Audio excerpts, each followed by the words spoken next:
throwing up in the can too. We're both like simultaneously barfing into this can into the subway station, and we kind of look at each other like, whoa, I don't know, how are you feeling? And she's like, oh, I'm feeling a little bit better now. I'm like, me too.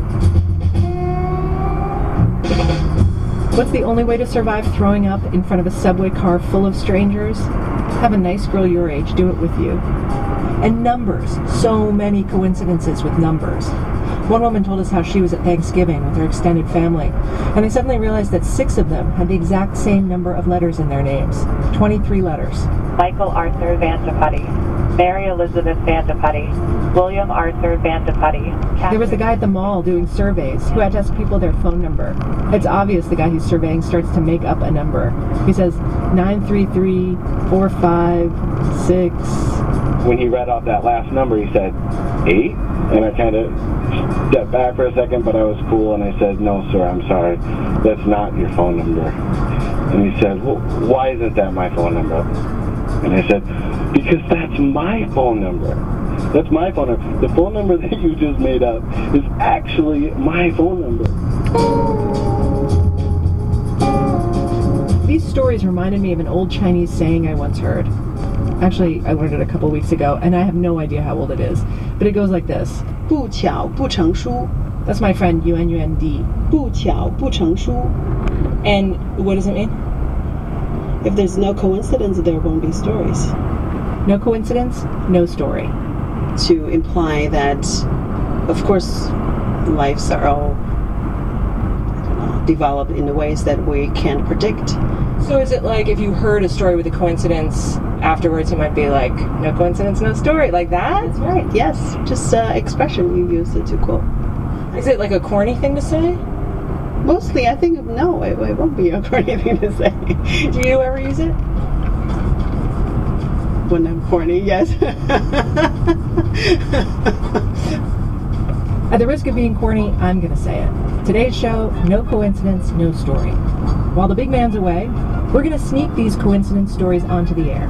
All the stories you'll hear today first aired on our show in 2013, so about 4 years ago. And they're all verified true stories that my colleagues hid from me until the actual interviews, so it wouldn't spoil the surprise, which is also why there is so much unprofessional giggling this hour. And full disclosure, I came into this topic a coincidence skeptic, believing that a coincidence is just a coincidence, nothing more. I judged, I confronted weakness, I countered wide-eyed faith with statistical probability, and by the end, well, stay with us.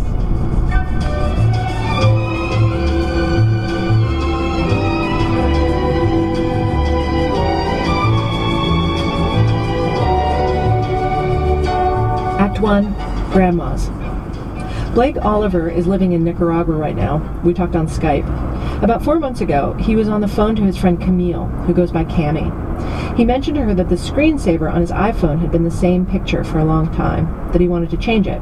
So I asked her to just send me a picture of something. And it was really funny. She ended up sending me this picture of her as a little kid as a joke. Mm-hmm. And I was like, oh, yeah, that's kind of funny. I was like, not what I was expecting, but that's funny. And then I glanced back at the picture, and I saw my grandma walking through behind her. What? Yeah, how crazy is that, right? Very crazy. The picture was taken about 18 years ago. But you recognized her right away. Oh, absolutely. There was no question. That was Grandma Joyce. It was without question Grandma Joyce. Coincidences like this one usually have a dense nest of details to bolster the craziness. Here goes.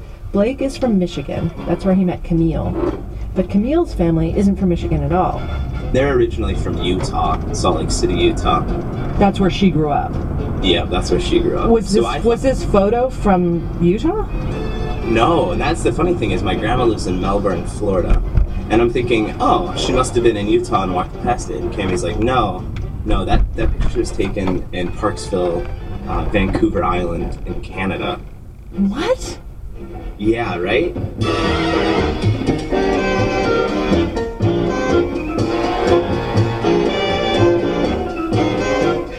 Blake figured out that at the same time that Cammy and her family were on vacation in Vancouver, Grandma Joyce had gone there to visit some